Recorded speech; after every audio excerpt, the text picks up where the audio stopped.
Rampung manggung, Farel Prayoga berangkat sekolah naik jet pribadi dari Kalimantan ke Banyuwangi. Usai diundang sebagai bintang tamu di Istana Negara, nama Farel Prayoga kini menjadi viral. Tak hanya viral, Farel Prayoga pun makin kebanjiran job manggung bahkan hingga keluar Pulau Jawa. Farel Prayoga baru saja mendapat tawaran manggung di Kalimantan.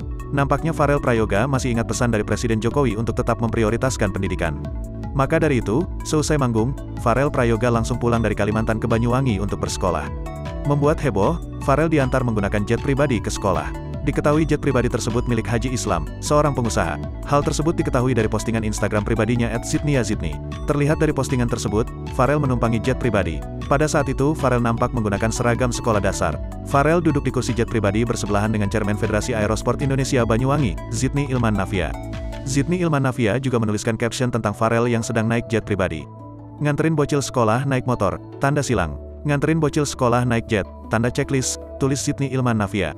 Di situ Farel melapor kepada Presiden Jokowi bahwa dirinya tetap memprioritaskan sekolah di samping sibuk sebagai penyanyi. Pak Jokowi, walau ada job di Kalimantan, sekolah di Banyuwangi, saya tetap sekolah, dibantu Pak Haji Isam. Sekolah tetap nomor 1, semangat, kata Farel di video itu.